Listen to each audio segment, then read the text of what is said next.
আল্লাহ যেন বলে, বিশ্বাস করো বান্দা, তোমার শরীর নাপাক থাকুক, আমি এটা মোটেই পছন্দ করি না, আমার একদম ভাল লাগে না, এটা একদম ভাল লাগে। তুমি পেশাব করে পানি নিবা না, টয়লেট পেপার ব্যবহার করবা না, তুমি এরকম অপদার্থ, এরকম ফালতু, এটা তো আমি কোন মুসলমানের জন্য আমি আল্লাহ এটা পছন্দই করি। যে আমার বান্দা, আমার মুমিন, আমার ইমানদার বান্দা, ওই এরকম ফালতু হবে কেন, ওই এত বাজে হবে কেন, এরকম হবে কেন? আজ আমাদের সন্তানদের নিজেরা ফ্যাশন মানে কি, সারাক্ষণ চুলিটারে মাথার মধ্যে এটারে কোন রকম একটা কাটিং বানায়, এটারে শুধু ঘুরায়, মানে এর চাইতে বড় ছাগলামি আমি অনেক চিন্তা করে দেখছি, মানে এর চাইতে বড় প্রতিবন্ধিতা আর কিছু হইতে পারে না, যে নিজেই বড় রাইখা নিজেই ডারে বিকট বিদঘুটে আফ্রিকান জঙ্গলের মতো কোন প্রাণীর মতো চুল বানায়, আবার নিজেই ডারে একবার এদিকে ফিরায়, একবার। আমার কাছে মনে হয় এ প্রতিবন্ধী, তার মানসিক সমস্যা আছে, সে সুস্থ না, স্বাভাবিক। আপনি পরীক্ষা করে দেখেন, নাহলে তুমি বাড়াইয়া দিলেন দেবা, তুমি এটা ফিরাও কেন, আর ফিরাইলে এটা এরকম বাড়াইলা কেন? কথা বুঝেন নাই আমার? এটা যেহেতু তোমার অসুবিধাই করতে আছে, তো এটার আগে কাটটা লাও। আর যদি বলে না অসুবিধা করে না আমার, তো এটারে ফিরাও কেন প্রত্যেকবারে? এটা ব্যারামটা কি তা তোমার?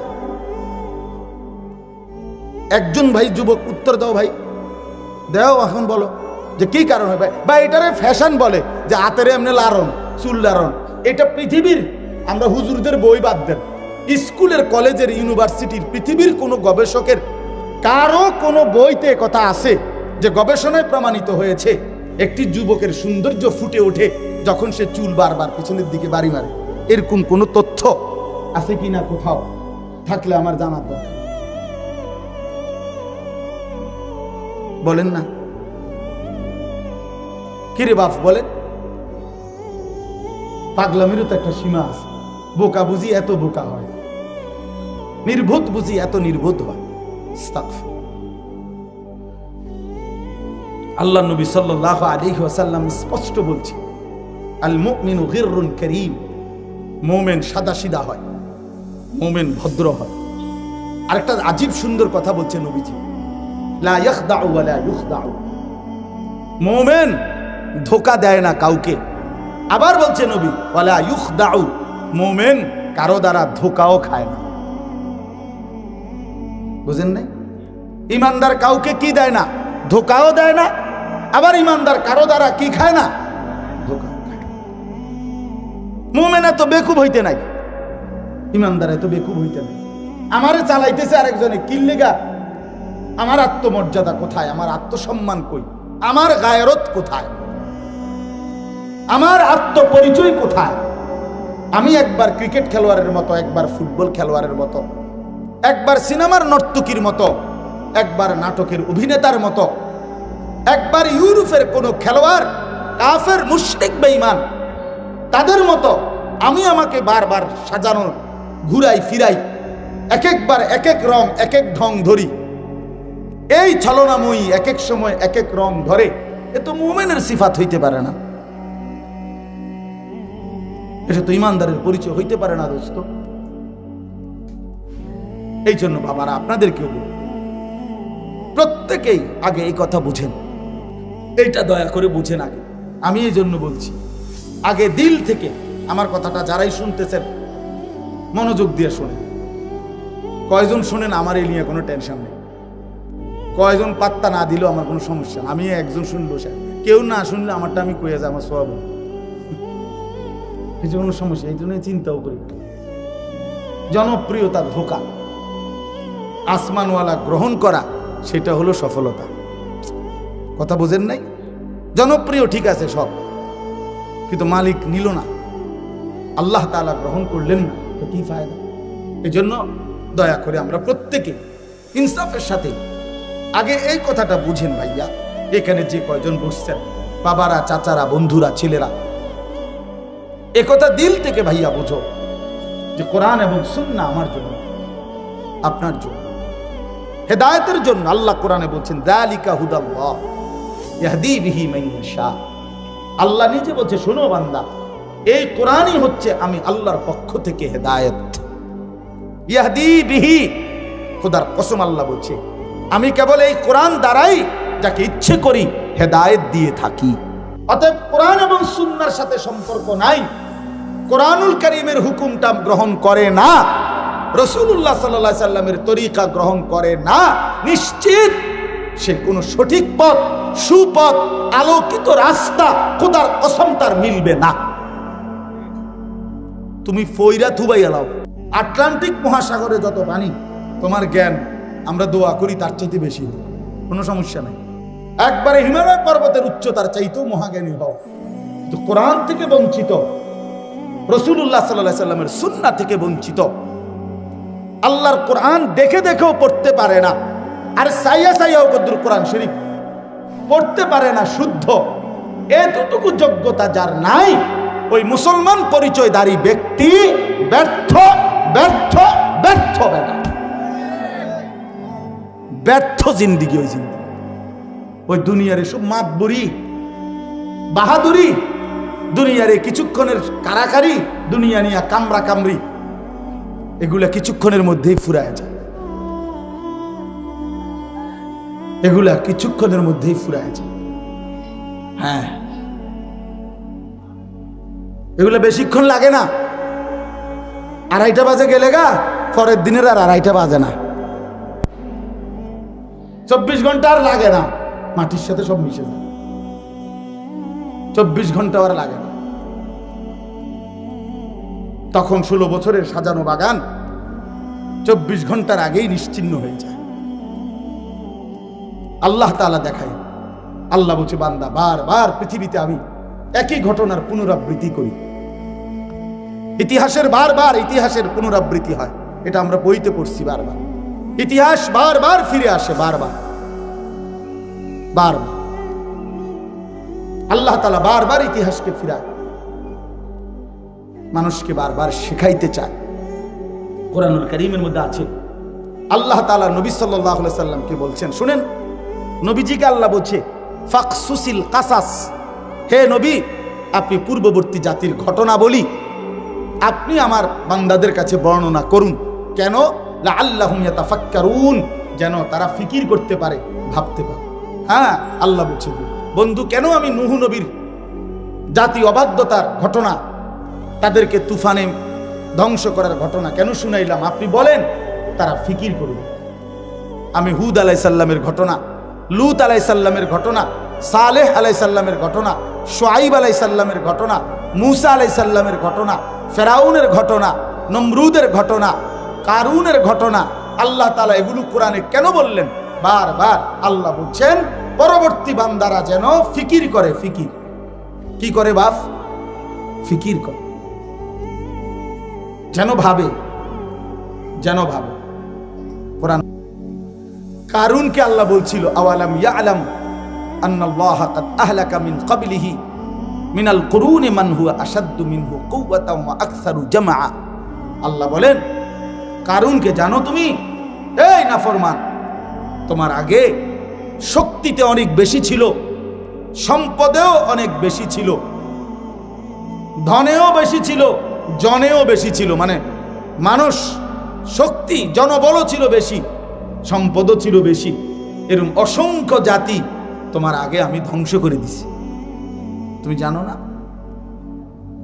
কোরআনুল কারীমের মধ্যে আছে, আল্লাহ তাআলা বলেন, কত জাতিকে আমি ধ্বংস করছি। ও দুনিয়াবাসী, তোমরা তাদের কবরস্থানে গিয়ে কান পাইতা শোনো, একটি নড়াচড়া বা একটা নিঃশ্বাস তাদের শুনতে পাও কি? দেখবা যে কোনো আওয়াজ নাই, কোনো নিঃশ্বাসের ধ্বনিও নাই।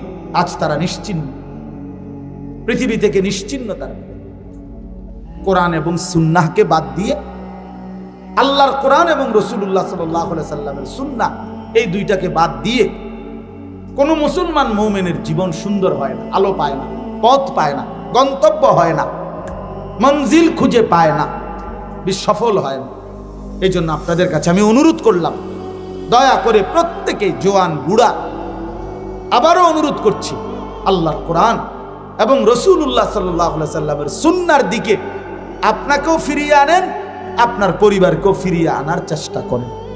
তাইলেই সফলতা, তাইলেই মুক্তি। যে বাস্তবিক অর্থে আমাদের হেদায়েত, আমাদের সৌন্দর্য, আমাদের জীবন চলার পথ নির্দেশনা, আমাদের মঞ্জিল, আমাদের গন্তব্য, আমাদের সফলতা, কামিয়াবি, কৃতকার্যতা সব কিছুতে কোরআন এবং সুন্নাহর উপরে। এই কথাটা যদি আমরা আসলে বাস্তবতা হলো, এটা যদি দিলে আমরা নিতে পারি, বিশ্বাস করেন এরপরে সহজ সহজ, এটাই বাস্তবতা। এক যুবকের মাথায় যখন, একজন নওজোয়ান ছেলের মাথায় যখন ইউরোপীয় কারো কালচার তার কলিজার মধ্যে বসে, সে যত কষ্ট করে হোক সে তার মতোই নিজেকে সাজায়। বহু কষ্ট করে হইল টাকা জমাইয়া ওই জামা, ওই শার্ট, ওই প্যান্ট, ওই রকম চুলের স্টাইল বানাইতে চেষ্টা করে। এই এক এক ছেলে পেলের, মুরব্বীরা তো জানেও না, এক এক ছেলে পেলের এই চুল ডিজাইন করতে এখন সেলুনে 500-1000 টাকা, আর তার চাইতে বেশি টাকা লাগে। ওই 10 টাকার চুল কাটেন না, এটা আরো অনেক টাকা বেশি লাগে। তাইলে সে লম্বা সময় সেলুনের মধ্যে দিয়া তারপরে অনেক টাকা খরচ করে সে নিজেকে এই ফ্যাশনেবল বানায়। এরপরে প্রথম কাজ হলো মোবাইলে একটা ছবি তুলে বিভিন্ন আইটেমে ফেসবুকে দিচ্ছে এবং অন্যান্যদেরকে আহ্বান করতেছে, কমেন্টস করে জানাবেন কেমন লাগতেছে। অন্যান্যরা অসাধারণ, দারুণ, এগিয়ে যান, সাব্বাস, সেরকম, হ্যাপি, এই একটা না একটা কইতে আছে, আর উনি ভাল লাগতেছে ওনার কাছে। হ্যাঁ, এই শেষ, খালাস, এই এতটুকুই, আর কিচ্ছু। তো আমি বলতে চাচ্ছি, কলিজার মধ্যে যার কথা মানুষের জাগে, ভিতরে জমে, সে তার মতো নিজেকে সাজায়। আমাদের আরবিতে বলে আয-যাহিরু উনওয়ানুল বাতিন, আরবি একটা প্রবাদ, যে মানুষের অন্তরের প্রতিচ্ছবি, অন্তরের ঠিকানা, মানে অন্তরের বহিঃপ্রকাশ জাহের, বাহ্যিক চেহারা। মানুষের অন্তরে কি আছে এটা চেহারা দেখে, শরীর দেখে আন্দাজ করা যায়। যেমন আমরা সহজে বলি, আমরা মানুষের চেহারার দিকে তাকাইয়েই বলি, ভাই কি অবস্থা, মনটা খারাপ না? অথচ মনটা ভিতরে, কিন্তু সে তার চেহারা দেখে আন্দাজ করতেছে ভিতরটার মধ্যে, মনটার মধ্যে কোনো কষ্ট আছে, পেরেশানি আছে। এই জন্য চেহারার মধ্যে বিষণ্ণতার ছাপ। আবার চেহারার দিকে তাকাই এই মানুষ বলে, হ্যাঁ খুব রঙে আছো মনে হয়, খুব ফুর্তিতে আছো মনে হয়, বুঝা গেল ভিতরে তার কোনো খুশি আছে, এটাই চেহারার মধ্যে প্রকাশ পাচ্ছে। তাহলে এই জন্য ভাই, এটাই সত্য, এটাই বাস্তবতা। মানুষের বাহ্যিক সাজগোজ, কথাবার্তা, আচরণ, উচ্চারণ, চাল চলন, লেনদেন, বিশ্বাস করেন এই বাহ্যিক এটা দেখেই প্রমাণিত হয় তার ভেতরে কার জায়গা, আল্লাহ রসুলের জায়গা নাকি বেঈমান মুশরিকের জায়গা, এটা বুঝাই যায়, এটা বুঝাই যায়, আন্দাজ করা যায়। আপনি বলতে হবে না, আপনি বলতে হবে না, এটা এমনিতে অনুভব করা যায়। এই জন্য আমি আপনাদের কাছে অনুরোধ করছি, মুরব্বীরাও, জওয়ানেরাও, মা বোনরাও, সবাই মিলে আপনারা আগে এই কথাটা, আজকে একদিনের ওয়াজের জন্য না বাপ, এই কথাটা দিলের মধ্যে আগে আনেন যে বাস্তবিক অর্থে আমরা মুসলমান, আমরা মুমিন, আমাদের জন্য আমাদের কোরআনী আদর্শ, আমাদের রসুলের জিন্দিগি আমাদের আদর্শ, এর মধ্যেই আমাদের সৌন্দর্য, এর মধ্যেই আমাদের সফলতা, এর মধ্যেই আমাদের কামিয়াব। দুনিয়ার সৌন্দর্য এখানে, আখিরাতের সৌন্দর্য এখানে। আমাদের প্রিয় নবী সাল্লাল্লাহু আলাইহি ওয়াসাল্লাম, মনে করেন আমরা যদি তাকে অনুসরণ করি, তাহলে এর চাইতে সুন্দর সাজগোজ, চলন বলন, চেহারা, আচরণ, উচ্চারণ, সকল কিছু খোদার কসম পৃথিবীর আর কোনো ব্যক্তি গোষ্ঠী কারো কাছে প্রিয় নবী সাল্লাল্লাহু আলাইহি সাল্লামের চাইতে উত্তম সৌন্দর্য, দুনিয়ার বিভিন্ন সকল বিষয়েও নবীজির চাইতে সৌন্দর্যময় আর কারো মধ্যে ছিল না, কিয়ামত পর্যন্ত আসবে। তিনি সবচেয়ে সুন্দর। তিনি হাসলেও সুন্দর, তিনি কাঁদলেও সুন্দর, তিনি হাঁটলেও সুন্দর, তিনি বসলেও সুন্দর, তিনি কথা বললেও সুন্দর, তিনি চুপ থাকলেও সুন্দর। সাহাবায়ে কেরাম অপলোক না হন তাকিয়ে তাকিয়ে নবীজির চেহারা মুবারকের সৌন্দর্য দেখতেন। নবীজির একজন মহিলা সাহাবী হযরত উম্মে সুলাইম, আনাস রাদিয়াল্লাহু তাআলা আনহুর মা উম্মে সুলাইম রাদিয়াল্লাহু তাআলা আনহা, উনি একদিন পূর্ণিমার চাঁদের রাতে ওনার বাড়ির উঠানে নবীজি দাঁড়িয়ে আছেন।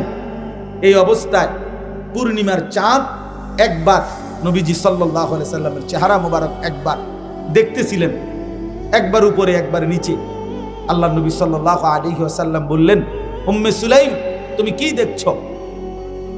তখন তিনি বললেন, ইয়া রাসূলুল্লাহ, আল্লাহর কসম আমি দেখছিলাম পূর্ণিমার ওই চাঁদ বেশি সুন্দর নাকি আপনার চেহারা মোবারক বেশি সুন্দর। ফাওয়াল্লাহি লা আনতা আহসানু ইলাইয়া মিনাল কামার, আল্লাহর কসমে আমি সিদ্ধান্ত দিলাম আপনি আমার কাছে আকাশের ওই পূর্ণিমার চাঁদের চাইতেও অনেক বেশি সুন্দর, অনেক বেশি সুন্দর। আপনি সুন্দর, আপনি অনেক সুন্দর। এক সাহাবীকে জিজ্ঞেস করছে, আপনি বলেন তো নবীজি কেমন ছিলেন? তিনি বললেন, আমি বলই শোনো, নবীজি ছিলেন এমন যাকে একবার দেখলে আবার দেখতে মন চায়, দ্বিতীয়বার দেখলে প্রথমবারের চাইতে আরো সুন্দর মনে হয়। যত তারে দেখি, যত তারে দেখতাম, ততই প্রতিবার আগের বারের চাইতে আরো বেশি সুন্দর, নতুন নতুন মনে হচ্ছে। আরেক সাহাবীকে বলছে, আপনি বলেন নবীজি কেমন ছিলেন? ওই সাহাবী বলছেন কাসিমুল ওয়াজহ। তিনি বলেন, শুনো, নবীজি সাল্লাল্লাহু আলাইহি সাল্লাম এমন ছিলেন যার প্রত্যেকটা অঙ্গ আলাদা আলাদা যদি দেখো তাইলেও সবচেয়ে শ্রেষ্ঠ সুন্দর, আবার সারা দেহ মোবারক একসাথে দেখলেও সবচেয়ে শ্রেষ্ঠ সুন্দর। প্রতি অঙ্গেও তিনি সেরা, সারা অঙ্গেও তিনি সেরা। তার চোখও সেরা, নাকও সেরা, তার হাসিও সেরা, তার কান্নাও সেরা, আবার তার পুরা দেহ, পুরা অবয়ব সেটাও সবচেয়ে সুন্দর। এইভাবে বহু হাদিস আছে। নবী সাল্লাল্লাহু আলাইহি সাল্লামের এক এক সাহাবী নবীজির এমন বর্ণনা দিয়েছেন, পাগল করা বর্ণনা, কলিজা ছিঁড়া বর্ণনা। হযরত হাসান ইবনে সাবিত রাদিয়াল্লাহু তাআলা আনহু, তিনি একদিন মিম্বরের মধ্যে দাঁড়িয়ে নবীজির সামনে, নবীজি সাল্লাল্লাহু আলাইহি সাল্লাম উপস্থিত, এই অবস্থায় নবীজির দিকে তাকিয়ে কবিতার আকারে বলছেন, ওয়া আহসানু মিনকা লাম তারা কাত্তু আইনি, হে নবী আপনার চাইতে সুন্দর আমার এই দুই নয়নে আমি আর কাউকে দেখি। এরপরে বললেন, কেন দেখি নাই জানেন? ওয়া আজমালু মিনকা লাম তালিদিন নিসাউ, কারণ আপনার চাইতে সুন্দর কোন মা, কোন বাচ্চাই কোনো দিন প্রসব করেনি। এমন সুন্দর কোন বাচ্চাই এই জমিনে আর মায়ের পেট থেকে প্রসব হয় নাই। খুলিকতা মুবাররাআম মিন কুল্লি আইব, আপনাকে আল্লাহ তাআলা সমস্ত ত্রুটি থেকে পবিত্র করেই বানিয়েছেন। কাআন্নাকা কাদ খুলিকতা কামা তাশাউ, এটার অর্থ তো আরো সুন্দর। তিনি বলেন, যেন আল্লাহ আপনাকে বানিয়েছেন আপনার মনের মতো করে। এই কথার দুই অর্থ, হয় আল্লাহ নিজে মনের মতো করে আপনাকে সাজিয়েছেন, অথবা যেন আপনাকে সাথে নিয়েই আপনাকে সাজিয়েছেন। এত সুন্দর ছিল। এরকম কত বলবো সাহাবায়ে কেরামের বর্ণনা। সাহাবায়ে কেরাম কাছে থেকে নবীজিকে দেখছে। আমরা হাদিসে পড়ছি, বাবা নবীজি সাল্লাল্লাহু আলাইহি সাল্লামের চুল দাড়ি পাকছে। সাহাবীরা এইটা পর্যন্ত গুণে রাখছে যে নবীজি সাল্লাল্লাহু আলাইহি সাল্লামের ইন্তেকাল পর্যন্ত সর্বমোট 20টা চুল দাড়ি, 20টা গুণা গুণা পাকছে, সাদা হয়েছে। মানে কি নজর সাহাবীদের যে কয়টা চুল পাকছে। মুহাম্মদে আরবির সাহাবীরা এটা পর্যন্ত প্রিয়তমের গুণে গুণে রাখছে। এত নজর দিতেন, এত এভাবে তাকায় থাকতেন, এভাবে তাকায় থাকতেন। এক এক বিন্দু এক এক নড়াচড়া সাহাবায়ে কেরাম জান দিয়ে অনুসরণ করতেন। আমরা হাদিসে পড়ছি হযরত আব্দুল্লাহ ইবনে ওমর রাদিয়াল্লাহু তাআলা আনহুমা তিনি মদিনা থেকে মক্কার উদ্দেশ্যে প্রতি বছর নবীজির ইন্তেকালের পরেও যখন হজে যাইতেন হজ করার জন্য, তো নবীজি সাল্লাল্লাহু আলাইহি সাল্লাম যে বছর মদিনা থেকে হজ করতে গেছিলেন মক্কায় নবীজির জীবনে, তখন উনি সাথে ছিলেন। তো উনি ওই বছর নবীজিকে দেখছে মদিনা থেকে মক্কায় হজ পর্যন্ত। নবীজি পথে কোথায় কোথায় থামছেন, অজু ইস্তেঞ্জা করছেন, অপেক্ষা করছেন। কিতাবে আমরা নিজে পড়ছি এই সাহাবী আব্দুল্লাহ ইবনে ওমর মৃত্যু পর্যন্ত পরবর্তীতে যতবার হজ করছেন ততবারই নবীজি যেই যেই জায়গার মধ্যে থামতেন ওইখানে প্রয়োজন না থাকলেও ইস্তেঞ্জার জরুরত না হলেও তিনি অপেক্ষা করতেন। ওই রকম ভাবে কিছুক্ষণ অপেক্ষা করে এইভাবে থাইমা থাইমা নবীজির অনুসরণ করতে করতে করতে মক্কায় হজ করার জন্য যাইতেন। এই ছিল সাহাবীদের অনুসরণ। ভাইয়া কথা বললেন না ভাই, মোবাইলটা নিয়ে একটা মিনিট মোবাইলটা নামায় রাখেন, আপনাদের হাতের মোবাইল এমনি শুনেন দোস্ত, শুধু ওয়াজ না।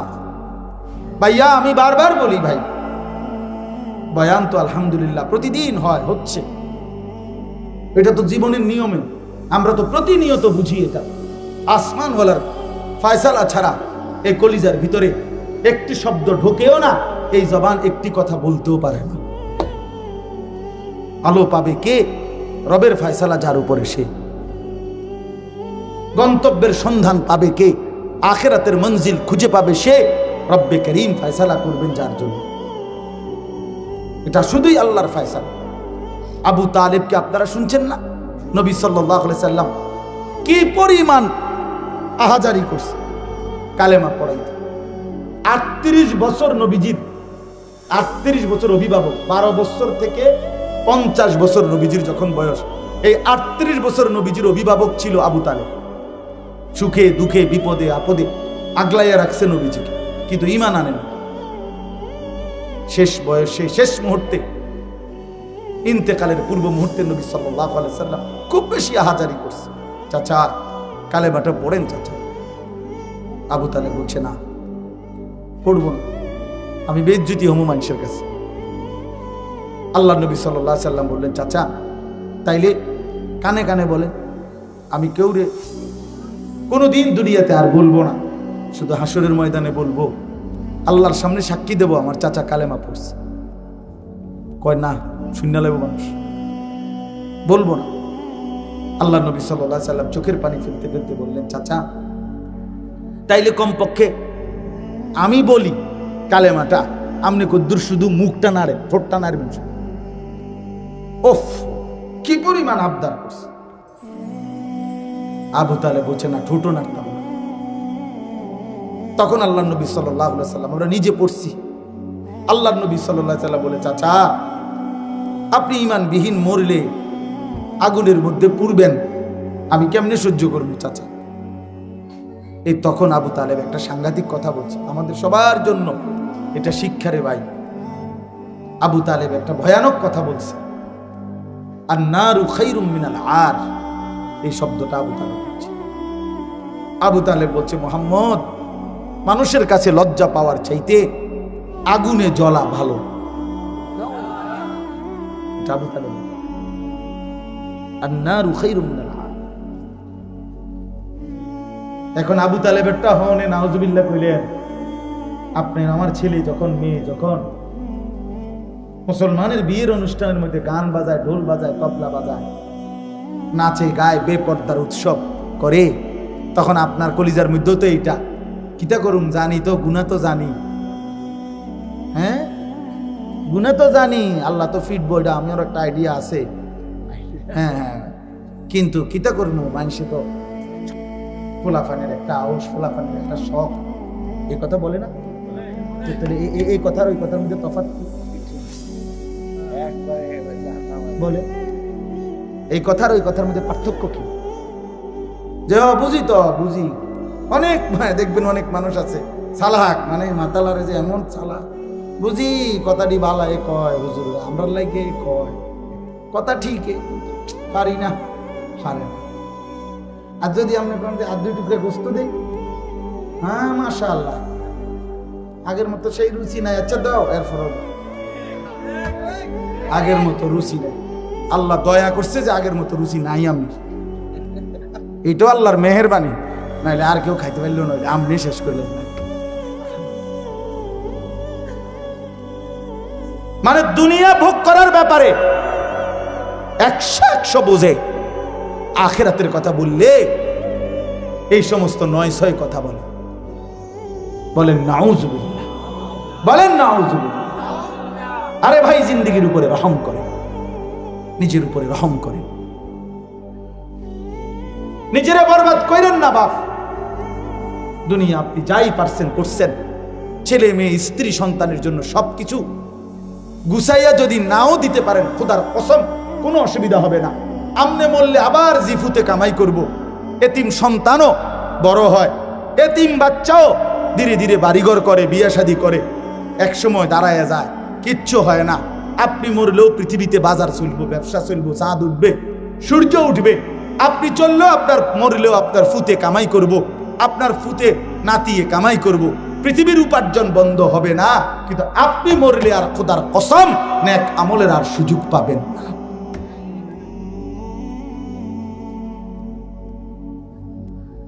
খামখেয়ালি করেন না, খামখেয়ালি করেন,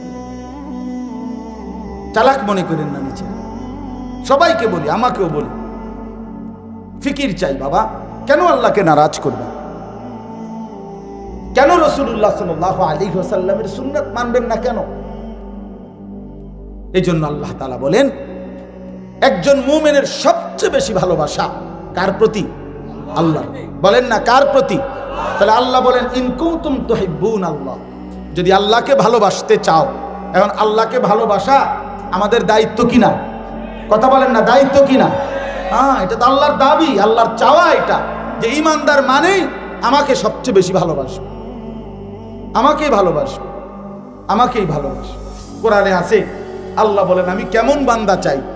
আল্লাহ বলেন ইউহিব্বুহুম ওয়া ইউহিব্বুনা, আমি এমন ঈমানদার চাই যারা আমাকে ভালোবাসবে, আমিও যাদেরকে ভালোবাসবো।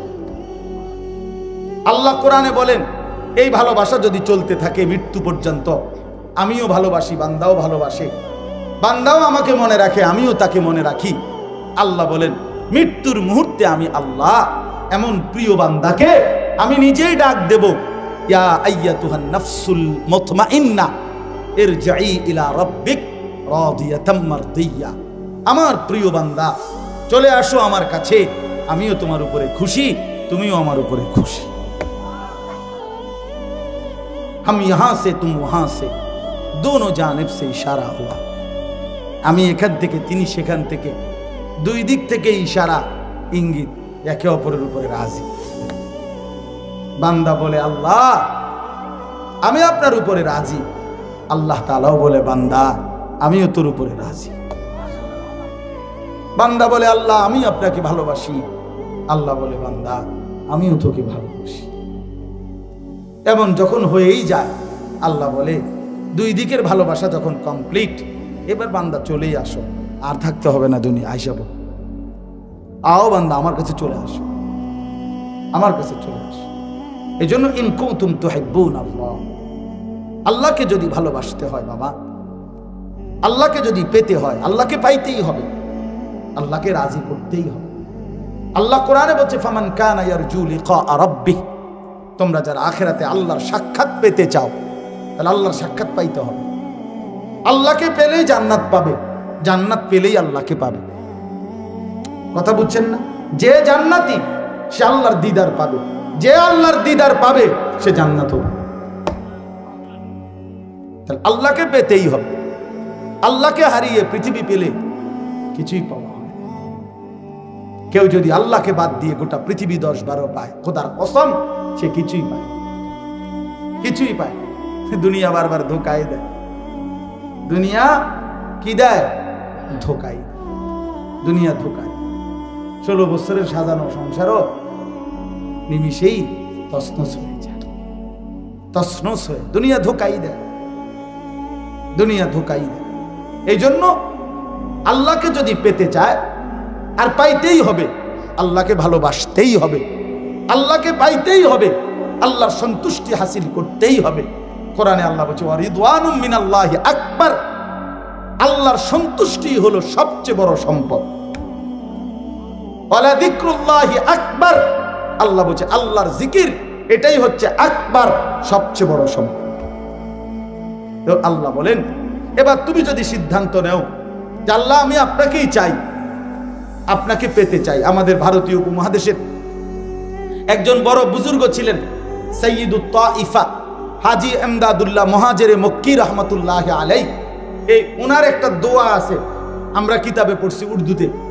উনি যখন দোয়া করতেন তো দোয়ার মধ্যে উনি বলতেন কোই তুঝসে কুছ और कोई कुछ मांगता है मैं हूं तुझसे या रब तलबगार तेरा।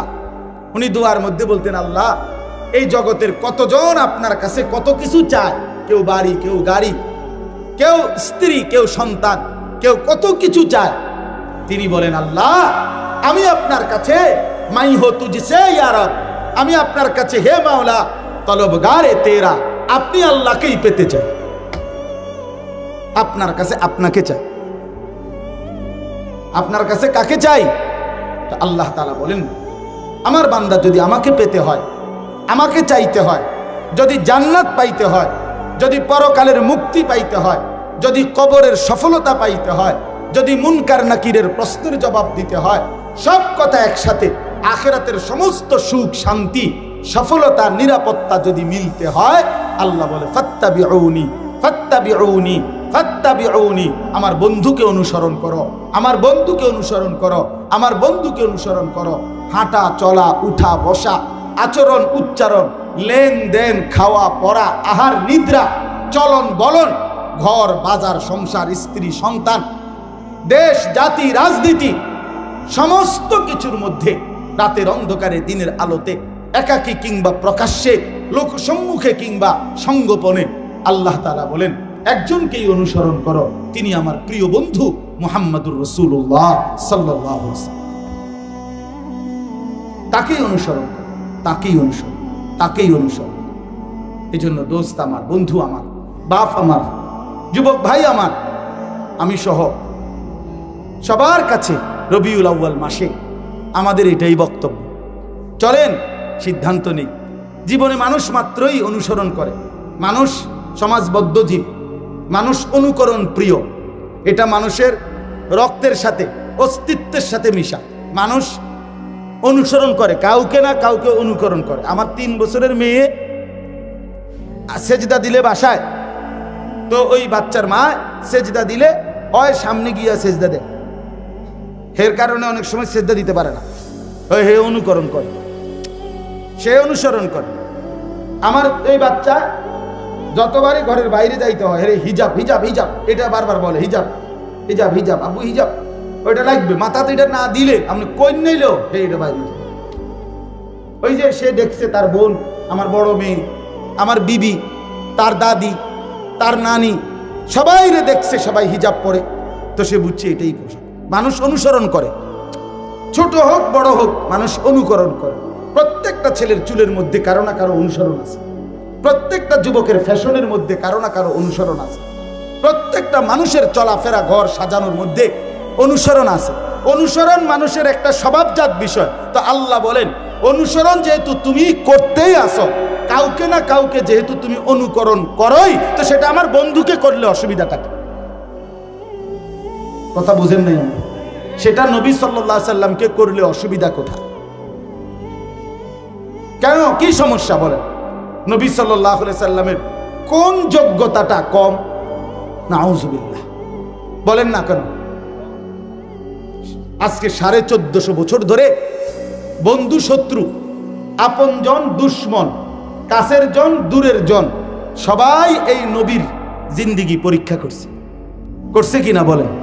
নবীজি সাল্লাল্লাহু আলাইহি সাল্লামের জীবনের উপরে গবেষণা শুধুমাত্র মুসলমান মুমিন আলেম ওনারাই করে না, জি না, জি না, সমস্ত কাফের বেঈমান গবেষক বুদ্ধিজীবী পণ্ডিত নাস্তিক মুরতাদ সবাই মুহাম্মদ সাল্লাল্লাহু আলাইহি সাল্লামের জীবনী খুইটা খুইটা একবারে মাইক্রোস্কোপ যন্ত্র লাগাইয়া পরীক্ষা করছে, কিন্তু বারবার বন্ধু পরীক্ষা করলো, শত্রু পরীক্ষা করলো, মুহাম্মদে আরবি প্রতিবার জিতেই গেছে, গোল্ডেন এ প্লাস পাইছে। তিনি প্রথম স্বামীকেও গোল্ডেন, দ্বিতীয় স্বামী পরীক্ষা তো গোল্ডেন, বার্ষিক পরীক্ষা তো গোল্ডেন। 1450 বছরে তিনি কখনোই রেজাল্ট খারাপ করেন নাই, প্রতিবারই তিনি জিতেছেন। তিনি শ্রেষ্ঠ। ইন্নাকা লাআলা খুলুকিন আযীম। আল্লাহ বলছে, বন্ধু আপনাকে আমি চরিত্রের সর্বশ্রেষ্ঠ উপমা করে পাঠিয়েছি। আপনার হাসি সবচেয়ে সুন্দর, আপনার কান্না সবচেয়ে সুন্দর, আপনার হাঁটার স্টাইল সবচেয়ে সুন্দর, আপনার বসা, আপনার পেশাব পায়খানা, চলা ফেরা, আহার নিদ্রা, রাত দিন সব সুন্দর, সব সুন্দর, সব সুন্দর, সব সুন্দর। এজন্য নিয়ত করেন রাসূলুল্লাহ সাল্লাল্লাহু আলাইহি ওয়াসাল্লামের অনুসরণ, অনুকরণ, সুন্নাতের ইত্তেবা আমরা করব ইনশাআল্লাহ। বলেন ইনশাআল্লাহ। যুবক ভাই বলেন ইনশাআল্লাহ। একটা বারের জন্য নবী সাল্লাল্লাহু আলাইহি সাল্লাম কিভাবে চুল কাটতেন সেভাবে রাখেন, সাহাবায়ে কেরাম কিভাবে চুল কাটতেন সেভাবে রাখেন। প্রিয় নবী এবং সাহাবায়ে কেরাম আল্লাহর প্রিয় বান্দাদের পোশাক কি সেটা দেখেন। কোরআনে আল্লাহ বলছে ওয়া লিবাসুত তাকওয়া যালিকা খায়র। কোরআনে আল্লাহ বলছে, শোনো বান্দা, পোশাক আমি নাজিল করছি। এই মানুষকে পোশাক পরার, এই যে মানুষের গা, তার লজ্জা এবং সৌন্দর্য, এই উভয়ের জন্য পোশাক মানুষের গায়ে লাগাইছেন সরাসরি আল্লাহ। জানেন এটা? জানেন? আরে ভাই জানেননি এটা? কর না কেন? কোরআন শরীফের আয়াত এটা, সূরা আরাফের মধ্যে আছে, ইয়া বনি আদম, হে আদম সন্তানগণ, কাদ আনজালনা আলাইকুম লিবাসান, আমি আল্লাহই তোমাদের উপরে পোশাক নাজিল করেছি। ওই যে যেগুলো বই মাত্রে কয়, আমরা ছোটবেলায় পড়ছি, মানুষ প্রথমে উলঙ্গ ছিল, শেষে আস্তে আস্তে গাছের ছাল লাগাইছে, এরপরে আস্তে আস্তে লজ্জা ডাকতে ডাকতে এরপরে পোশাক আসছে। মিথ্যুক গাঁজাখুরি কথা ছাড়া আর কিচ্ছু নাই। 100 বাটপারি কথা, গাঁজাখুরি কথা, এটা মিথ্যাবাদীর কথা। এই জন্য এই পৃথিবীর হাজারো কথার মধ্যে, মানুষের হাজারো কথার মধ্যে, গবেষণার মধ্যে প্রতিনিয়ত ভুল হয়। মুহাম্মদ আরবি যা বলেছেন তা 1 সেকেন্ডের জন্য ভুল হয় নাই। আপনার কি মনে হয় আদম আর হাওয়া আলাইহিস সালাম, ওনাদেরকে আল্লাহ তাআলা যখন বানাইলেন, ফেরেশতাদের সামনে আনলেন, তো উলঙ্গ তাইলে তো মানুষ ফইলা ফইলা হাফ প্যান্ট ফিনছে, পরে ফইলা ফিনছে গাছের ছাল, তো আদম আলাইহিস সালাম কি টাকাও দিছে? তা তাইলে পোশাক ছিল কিনা বলে? তো তাহলে মানব সন্তান পোশাকবিহীন কোনো কালেই ছিল কথা? এটা তো যুক্তির কথা। কোরআন শরীফের ডাইরেক্ট আয়াতে আছে, আল্লাহ তাআলা বলছে, ইবলিস যখন আদম এবং হাওয়াকে প্রথম নিষিদ্ধ গাছের ফল খাওয়াইলো, তো ওনাদের প্রথম ক্ষতিটা কি হয়েছে? হ্যাঁ, গায়ের পোশাক কি হয়ে গেছে? তো তাহলে পোশাক থাকলে না খুলছে? পোশাক ছিল কিনা আগে বলেন না কেন? তো এই কারণে না এটা খুলে গেছে। তো তাইলে আদিম যুগে মানুষের গায়ে পোশাক ছিল না? আদিম যুগ কোনটা? আদিম যুগ কোনটা? তোমার দাদার যুগ, হ্যাঁ, তোমার 14 গোষ্ঠীর যুগ, তুমি জানো। এই জন্য কোরআন থেকে যারা দিন নেয় না, জীবনের নির্দেশিকা নেয় না, তারা ভুলই করে বার, ভুল করে বার। কোরআন কখনোই ভুল তথ্য দেয় নাই, রাসূলুল্লাহ সাল্লাল্লাহু আলাইহি ওয়াসাল্লাম কখনোই ভুল তথ্য দেয় নাই। বৈশ্বিক শিক্ষার মধ্যে অসংখ্য ভালো কথাও আছে, আবার অসংখ্য ভুল তথ্য আছে। এটাও আমরা ইনশাআল্লাহ প্রমাণ করতে রাজি, প্রমাণ করতে রাজি। এই জন্য আমরা আল্লাহ তাআলার এই কথাটাই মেনে নেই ভাইয়া, যে আমরা আল্লাহ তাআলা বলছে, বান্দা আমাকে পেতে চাইলে, আখিরাতের মুক্তি চাইলে, জান্নাত চাইলে, তোমাদের কাছে এটাই কথা, অবশ্যই তোমরা আমার বন্ধুকে অনুসরণ করো, আমার রসুলকে অনুসরণ করো। আল্লাহ বলেন, এই শেষ কথা হলো, আল্লাহ বলেন, যদি রাসূলুল্লাহ সাল্লাল্লাহু আলাইহি সাল্লামের প্রতিটা সুন্নাতের, এই মনে করেন একটা মেসওয়াক, এটাই আপনি শুরু করলেন, আল্লাহ বলেন নগদ 2টা জিনিস দেব। এক, আমি আল্লাহ ভালোবাসবো আর গুনাহ মাফ করব। আমার ভালোবাসা পাইতে থাকবা আর গুনাহ মাফ হতে থাকবে। তো যাকে আল্লাহ ভালোবাসে তাকে জান্নাত দিবে না? যার গুনাহ মাফ হয়ে যাবে সে জান্নাত পাবে না? তো আর কি, আল্লাহু গফুরুর রহিম। আল্লাহ তাআলা বলেন আমি ভীষণ ক্ষমাশীল, আমি ভীষণ দয়ালু। এজন্য আজকে এতটুকুই কথা।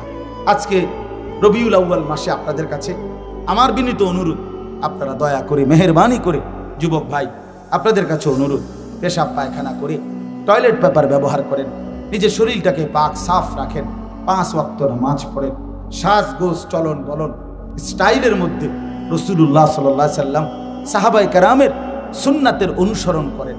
বাবা চাচা মুরব্বী আপনাদেরকেও বলি, চায়ের দোকানের আড্ডা বন্ধ করে দেন, বিড়ি সিগারেটের অভ্যাস ছেড়ে দেন বাপ। নাটক সিনেমা টেলিভিশনে নাচ গান দেখা, নর্তকীর ছবি দেখা, আমার বাপ এটা বন্ধ করে দেন। অনুরোধ করছি হায়াতের এই শেষ টাইমটুকু আল্লাহ তাআলার জিকিরে তসবির মধ্যে কাটায়া দেন, নামাজের মধ্যে কাটায়া দেন। পর্দার আড়ালের মা বোন যদি কেউ শুনে থাকেন, আপনাদের কাছে বলি মা, আপনার ইজ্জত, আপনার পর্দা, আপনার সতীত্ব, আপনার আব্রু এটা সংরক্ষণ করেন। যে নারীর পর্দা নাই, যে নারীর সতীত্বের ইজ্জতের কদর নাই, যে নারীর পর্দা নাই, বিশ্বাস করেন এটা কোনো বেডিও না, বেডির জাতও না, এটা প্লাস্টিক নলে বালতি বা বদনা টদনা কিছু ধুর, কোনো বেডিও না, বেডির জাতও না।